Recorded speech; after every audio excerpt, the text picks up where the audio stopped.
अस्सलाम वालेकुम।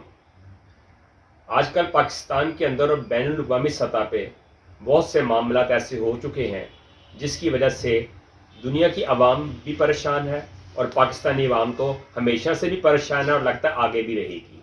तो इसमें सबसे अहम जो आजकल इशू है वो है कि इमरान खान साहब की हुकूमत का IMF के पास जाना।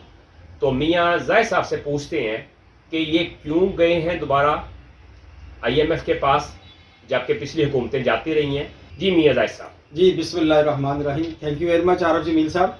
सबसे पहले तो ये है कि इमरान खान साहब कंटेनर के ऊपर और अपने जलसों में और तकरीरों में ये बार बार कहते थे कि मैं IMF के पास नहीं जाऊंगा, कभी नहीं जाऊंगा वो। लेकिन ये चले गए और उसका पता ये करना है कि ये क्यों चले गए। क्या पाकिस्तान में सर्कमस्टेंसेस ऐसे थे कि ये ना जाते तो सर्वाइव कर सकते थे, लेकिन मेरा ख्याल है कि उनको जाना ही बनता था। वो सर्वाइव नहीं कर सकते थे। पाकिस्तान की जो माशियत थी वो इस काबिल नहीं थी कि पाकिस्तान अपने पाँव पे खड़ा हो सकता, इसलिए मजबूरन उनको IMF के पास जाना पड़ा। नहीं, वो किन चीज़ों के पास गए कि वहाँ से क्या उनको एक रकम नहीं मिली या अमाउंट नहीं मिली या उन पर सोर्सेज नहीं थे, या जिन सोर्सेज पे वो गए वो कोई लीज पे रखे गए हुए हैं?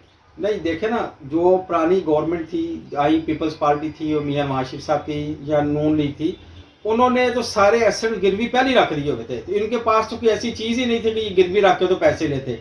तो इनको मजबूरन IMF के पास जाना पड़ा और इन्होंने कोई बहुत ज़्यादा कर्जे नहीं लिए आरिफ साहब। इन्होंने मुनासिब हद तक कर्जे लिए हैं जिससे कि मुल्क का एक पहिया चलता रहे और ज़्यादा कर्जे के बोझ के नीचे भी ना आए। और वो कर्जे जो थे, जो उनके पुराने वाले थे, वो इन्होंने उतारे भी हैं। बिल्कुल, साथ साथ यही तो मसला है ना कि वो साथ साथ पुराने कर्जे भी उतार रहे हैं और इसकी रिन्यूअल भी करा रहे हैं IMF के तो पास। इसकी एक वजह ये भी तो नहीं कि ये नाअहली तो नहीं थी पिछली हुकूमतों की कि उन्होंने इंडस्ट्री को या प्रोडक्शन को दिया ही नहीं इतना बूस्ट के वहां से हम कमा सकते।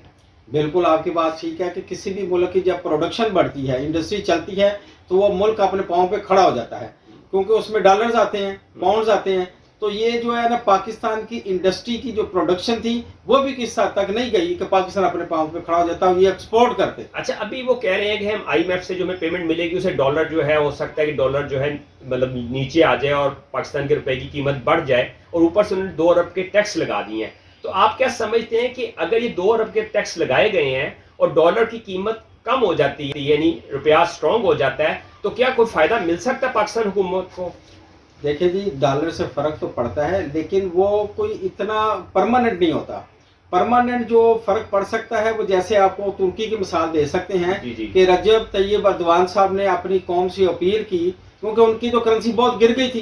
तो उन्होंने अवाम से कहा कि डॉलर बाहर निकालो, डॉलर बेचो मार्केट में। ठीक है। और उन्होंने अपने जो दूसरे उनके कंट्रीज में गए थे उनसे भी कहा कि डॉलर मुल्क में भेजें। बिल्कुल, उन्होंने तो ऐसा कर दिखाया और उनकी करेंसी स्टैंड हो गई। बिल्कुल। लेकिन मैं ये कहता हूं कि आप पाकिस्तानी कौम जो है, अवाम जो है, वो भी कोई बात इस तरह की कर सकती है। इमरान खान साहब अगर उनसे कहें या ना भी कहें, मुल्क की खातिर आपने जो डॉलर रखे हुए हैं वो मार्केट में सेल करें, उनको निकालें। मैं आपको ये बात बताऊं कि या तो सियासी पार्टियों के पास ROI डॉलर्स हैं, पाउंड हैं, तो या फिर अवाम के पास हैं। बिल्कुल सही। तो वो जब वो डॉलर के बाजार में आ जाता है और रेट गिरकर 165 160 तक अगर डॉलर चला जाता है तो चीजें वैसे ही सस्ती हो जाएंगी और जो 2 अरब रुपए के टैक्स लगाए गए हैं उससे कई गुना ज्यादा अरब तो अवाम के पास वापस आ जाएंगे और चीजें सस्ती होने से। एग्जैक्टली, बिल्कुल, बहुत अच्छी बात की आपने। ऐसे ही क्या आप ये नहीं समझते कि सारे माशी हालात में गवर्नर स्टेट बैंक का किरदार बिल्कुल ऐसे है जैसे मनफी किरदार है, और उसको फिर कह रहे हैं कि जी उसकी जो है मुद्दत मुलाजमत को बढ़ाने की कोशिश की जा रही है, तजवीज़ दी जा रही है। आप क्या कहते हैं? इसकी मिसाल तो मैं पंजाबी में ऐसे दूंगा कि जैसे कहते हैं कि पैसे नहीं पल्ले नहीं तेला तो कर दी मेला मेला।